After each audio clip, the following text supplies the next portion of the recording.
भारत को खुले आम कहती हूँ, है हक हमारा आज़ादी, हम लेके रहेंगे आज़ादी, हम छीन के लेंगे आज़ादी, तू कैसे ना देगा आज़ादी, तेरा बाप भी देगा आज़ादी। उनके लेजिस्लेटर्स क्या कह रहे हैं कि पाकिस्तान को ख़त्म कर दिया जाए। ये कोई दुकान नहीं है कि आप इसे ख़त्म कर दें। अच्छी तरह सुन ले, पाकिस्तान एक न्यूक्लियर मुल्क है। आसिम मुनीर उनका आर्मी चीफ कहता है कि ये हिंदू मुस्लिम मामला है और हम जिहाद करेंगे, और अब उसने कर दी, तो क्या आप हाथ पे हाथ धरे बैठे रहोगे? दुश्मन ये सुन ले, हम हमेशा एक हैं और हम अपने वतन अजीज पाकिस्तान के हर दुश्मन के खिलाफ हमेशा पाक फौज के साथ खड़े हैं। इंतजार लंबा नहीं कर सकता, चुन चुन करके हिसाब लेना ये मेरी फितरत है, ये हमारा सिद्धांत है। घर में घुस के मारेंगे। आओ तो सही एक बार और गिन के बता देना कितने लोग आ रहे हैं, हम चाय बना ले हैं ताकि, ठीक है, क्योंकि हम लोग बहुत फैंटास्टिक टी बनाते हैं। हाँ, ओके बाय।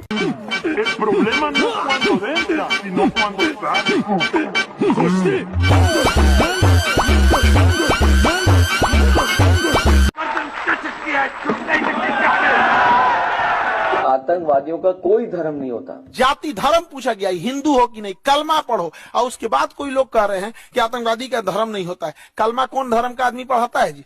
हाँ, इतनों में आंख नहीं खुल रहा है यहाँ पे, एकदम शर्म लिहाज घोल के पी गए। सुन, अगर तू पानी बंद करेगा इंशाल्लाह हम तेरी सांस बंद करेंगे। मोदी अंकल जी पानी खोले ना, बर्तन धोने हैं, पिछले 2 दिन से पड़े हैं। मैं तो पाकिस्तानी हूँ अल्हम्दुलिल्लाह, मुझे बड़ा फख्र है पाकिस्तानी होने पे।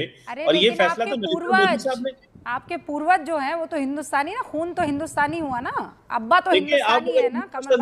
बेसिकली वो है तो हमारा ही पार्ट हमसे लिया गया था, और वो हमारा ही हिस्सा हमसे जुदा किया गया था, और वो जो के बाद गलत, और जो इवन के जो कश्मीरीज है वो भी पाकिस्तान के साथ रहना चाहते हैं, क्योंकि हमारा और उनका आइडियोलॉजिकली हम लोग से। पाकिस्तान का जो एक्स क्रिकेटर है शाहिद अफरीदी, जो हर वक्त भारत के खिलाफ, नरेंद्र मोदी के खिलाफ जहर उगलता रहता है, वो खुली तौर पे आतंकी बोली बोल रहा है कि मैं भारत के खिलाफ हूं और मैं पाकिस्तान के आर्मी के साथ हूं, आतंकियों के साथ हूं, खुले तौर पे बोल रहा है।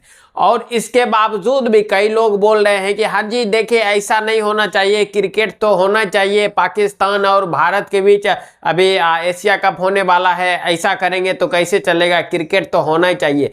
अभी भी किसी को डाउट है। और इधर उल्टा चोर कोतवाल को डांटे, पाकिस्तानी सड़क पे निकल के कश्मीर के लिए दुहाई दे रहा है कि कश्मीर में अत्याचार हो रहा है। एक तो आतंकी भेज के उधर हमला करवाता है, उसके बाद जब भारत कार्रवाई करती है तो ये बौखला के दुनिया के आंखों में धूल झोंकने के लिए ये सड़क पे उतर के भारत के खिलाफ ही नारेबाजी कर रहे हैं। देखिए इस वीडियो में पाकिस्तानियों की नौटंकी। बिलावल मियां, आपका पानी और आपके रगों में दौड़ता हुआ खून दोनों ही हिंदुस्तानी है। कहां खाम में हवा में लट्टे बाज रहे हो मेरे भाई? ये तो तुम ही मान रहे हो कि सिंधु, सतलज, रावी, व्यास सब हिंदुस्तान से निकलती है, और खून भी तुम्हारा। और फिर भी अगर कोई मुगालता हो तो मैं उनसे कहना चाहूंगा जरा अपना डीएनए टेस्ट करवा ले। वो अरब के डीएनए से कोई कनेक्शन किसी पाकिस्तानी का नहीं निकलने वाला, इंडिया के डीएनए से कनेक्शन निकलने वाला हो ये नहीं सकता। कमर साहब भी डीएनए टेस्ट करवाएंगे तो वो हिंदुस्तानी निकलेगा।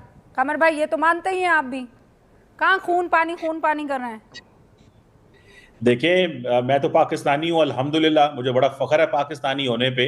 और ये फैसला तो मोदी साहब ने, आपके पूर्वज जो हैं वो तो हिंदुस्तानी ना, खून तो हिंदुस्तानी हुआ ना, अब्बा तो हिंदुस्तानी है ना। 1947 से पहले चले जाएंगे, 1947 से पहले चले जाएंगे, पोजीशन और थी। और जब फिर जो मुगल्स आए तो उस वक्त तो सारे आप लोग मुसलमान ही थे, आपको पता है सब। यहाँ पे तो मुसलमानों की पहले भी 1000 साल, और शायद दोबारा 1000 साल हुकूमत मुसलमानों की दोबारा आनी हो, यहाँ पे कोई पता नहीं चलता। अभी तो मोदी साहब गुस्सा निकाल रहे हैं पुराना मुगलों का। हाँ। तो शायद वो गुस्सा तो निकल रहा है, लेकिन मुगलों से पहले कौन था कमर साहब? देखिए आप मेरे से अगर हिस्ट्री में जाना चाहती हैं तो उसके लिए रख ले एक अलग सेशन। तो इसका मतलब मुगलों से पहले आप हिंदू थे। भारत तो कहता है कि कश्मीर आपने हमारा लिया हुआ, आप कहते हो आपने लिया, ये मसले का हल क्या है? पाकिस्तान का है ना, तो पाकिस्तान हम क्यों भारत को दे? भारत की हिस्से में वो नहीं आ रहा, वो पाकिस्तान कहता है कश्मीर भारत का है, कश्मीर पाकिस्तान का हिस्सा है, मुस्लिम है वो देखो जो भारत से देख रहे हैं उन्हें बताओ। वो लोग भारत से देख रहे हैं तो आप अपने पिछली अपने कैलेंडर को उसको आप जरा पीछे जाके देखिए, जब इनकी आज़ादी का हुआ था तो मुसलमान के हक में आया था कश्मीर, लेकिन उन्होंने अपना हक जताकर उसको आधा अपने हिस्से में और आधा पाकिस्तान को दे दिया था ताकि जंग हिस्ट्री नहीं है। कश्मीर के राजा हरि सिंह ने इल्हाक इंडिया के साथ किया था, ये सच है। लेकिन आया मोदी ने कहा था ना कि उस रास्ते पर जो है वो रोक दे, क्योंकि जो हिंदू है वो कश्मीर को जो है वो कब्जा करेंगे। उसी वक्त जो है हमारे हुक्मरान नाअहल थे, तो उसने मौदूदी के बाद पे कोई गौर फिक्र नहीं किया, तो आज इसलिए कश्मीर उन लोगों के कब्जे में। जंग सरहदों पे छिड़े या ना छिड़े, इंडियन मीडिया महायुद्ध छेड़ चुका है। तो कोई तीसरा मुल्क तस्वीर करा सकता है? जैसे 1971 के बाद हमने देखा कि जुल्फ़िकार अली भुट्टो साहब रशिया गए थे कि मुआहदा करा दें इंडिया के साथ। फिर 2001 में हमने देखा अमेरिका का किरदार रहा, कारगिल के इंसिडेंट का आपने अभी तस्करा किया। तो अभी इस सिचुएशन में कोई मुल्क इस पोजीशन में है जो टेंशंस कम करवाए? नहीं, मेरा नहीं ख्याल। उसकी वजह यह है कि इंडिया चाहता ही नहीं है कि टेंशन्स कम हों। हम चाहते हैं कि टेंशन्स कम हो, इंडिया नहीं चाहता कि टेंशन्स कम हो। वो समझते हैं कि हम इस वक्त बड़े कमज़ोर मुल्क बन चुके हैं, हमारे एक बड़ा ख़तरनाक दौर से दूर रहे हैं, अंदरूनी हालात भी अच्छे नहीं हैं, लड़ाई झगड़े चल रहे हैं, हमारे यहाँ भी तो मसले बने हुए हैं ना, और ऊपर से आइसोलेट भी हुए हुए हैं। अमेरिका उस तरीके से जफ्फी नहीं डाले हुए हमें, और इकानमी जो है वो भी ऐसे ऐसे हो रही है, और ईरान और अफगानिस्तान के साथ तल्लुकात इतने अच्छे नहीं हैं, एंड सो ऑन। लेकिन भारत के भी तो अंदरूनी हालात इतने बेहतर नहीं है, और बांग्लादेश के साथ उसने देखें उसका मामला किस तरह बिगड़े, खारिजा सतह पर भी वो अकेला होता जा रहा है। नहीं हो रहा। अच्छा। हाँ, इंडिया के हालात अंदरूनी जो भी होंगे वो अभी भी इंटरनेशनल कम्युनिटी की डार्लिंग है। बदकिस्मती हमारी ये है कि हम डार्लिंग नहीं है, वो अभी भी डार्लिंग है।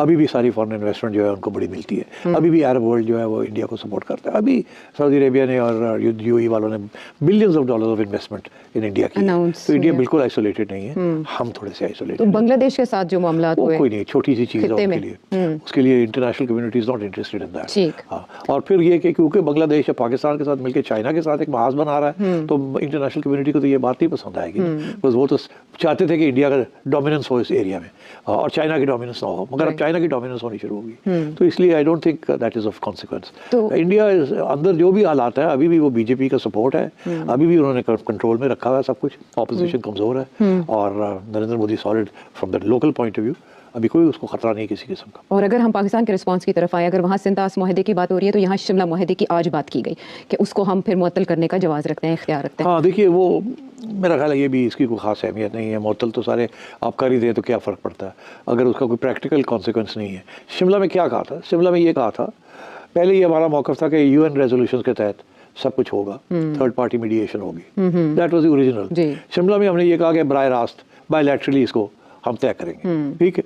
अगर हम ये कहते हैं कि जी हम अब शिमला अकॉर्ड को भी हम ख़त्म करते हैं, तो हमारा फिर ये मौक़िफ़ होगा कि हम वापस जा रहे हैं टू द इंटरनेशनल रेजोल्यूशंस, हम इसको फिर इंटरनेशनलाइज करने जा रहे हैं। तो ये हो सकता है कि हम कोशिश करें, मगर मैं आपको फिर बताऊं हम ज़्यादा कामयाब नहीं होंगे। इस वक्त इंडिया का जो क्लाउड है विद द वेस्टर्न वर्ल्ड, वो अमेरिका की वजह से, बिकॉज एंटी चाइना जो पोजीशन अमेरिका ने ली हुई है और यूरोप ने ली हुई है, उसके लिए India is an important player. ये जो क्वाड ग्रुप जो बना है, जिसके अंदर इंडिया, अमेरिका, ऑस्ट्रेलिया और जापान है, अगेंस्ट चाइना है, ईस्ट चाइना सी, साउथ चाइना सी, फिर सिपेक के खिलाफ है ये सारे, इसीलिए ये सब कुछ हो रहा है। तो मेरा ख्याल है इंडिया को इसका कोई फ़र्क नहीं पड़ेगा। इंडिया चाहता है कि पाकिस्तान को किसी तरीके के साथ तोड़ दिया जाए और पाकिस्तान को आइसोलेट किया जाए, और उसके लिए सबसे बड़ा उनके लिए जो अहम रोल अदा कर सकता है वो अमेरिका है।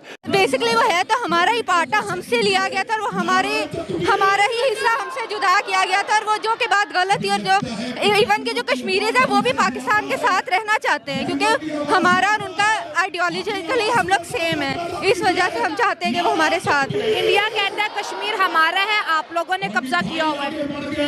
अब इसका मैं क्या कर सकती हूँ? इसका कश्मीर की तारीख पता है? तारीख है क्या कश्मीर की? कश्मीर बेसिकली कश्मीर हमारा था, हम लोग के डिवीजन की वजह से जो मिस डिवीजन हुई है, जो गलत डिवीजन हुई है, उसकी वजह से सिर्फ हमारे बीच फसादात डालने के लिए उन्होंने कश्मीर को 2 पार्टीशन में डिवाइड किया, जिसकी वजह से हम आज तक भुगत। अच्छा, भारत में आपने देखा है किसी भी क्रिकेटर को इस मुद्दे पे बोलते हुए? हालांकि सौरव गांगुली का एक छोटा सा बाइट वायरल हुआ था, लेकिन इधर आप चले जाओ पाकिस्तान में, चाहे शाहिद अफरीदी हो, इसका एक दाढ़ी वाला मौलाना जो क्या नाम है, इंजमामुल हक हो, बहुत सारे हैं जिसका मैं नाम भी नहीं जानता हूं, आप भी शायद नहीं जानते हो चेहरे से, अगर आपने देखा होगा तो। सब के सब एक तरफ, एक साइड खड़े हैं पाकिस्तान के, और आतंकी हमला करने के बावजूद भी वो बोल रहे हैं कि हम ऐसा नहीं किए हैं, भारत हमें सबूत पेश करे। उल्टा इधर भारत में सबके मुंह पे दही जम गया है। आराम से आईपीएल खेल रहे हैं, आराम से लोग आईपीएल का मजा ले रहे हैं। किसी को कोई नहीं पड़ा है कि वहां पे 30 लोग मारे गए या 50 लोग मारे गए। भारत में यही सबसे बड़ी बात है कि जब तक खुद पे नहीं पड़ता ना, तब तक इन लोगों को समझ में नहीं आता। और भारत में कई सारे ऐसे नेता हैं जो इस मुद्दे को भी मतलब सीरियसली नहीं ले रहे हैं कि अभी भी बोल रहे हैं कि आतंकवाद का कोई धर्म नहीं होता। यहां तक होने के बावजूद भी जब वो पैंट खुलवा खुलवा के मार रहा था, धर्म पूछ के मार रहा था, कलमा पढ़ने को बोल रहा था, अगर नहीं पढ़ रहा था तभी मार रहा था, इसके बावजूद भी भारत का कोई नेता बोल रहा है कि आतंकवाद का कोई धर्म नहीं होता है, तो उसको शर्म से डूब के मर जाना चाहिए। बाकी पाकिस्तानियों का क्या होने वाला है, अभी तक तो कुछ हुआ नहीं है ऐसा जिससे लगे कि मतलब कुछ ऐसा हुआ है। आप इस पर क्या बोलना चाहते हैं नीचे कमेंट अवश्य कीजिए। चले मिलते हैं आपसे अगली वीडियो में। जय श्री राम।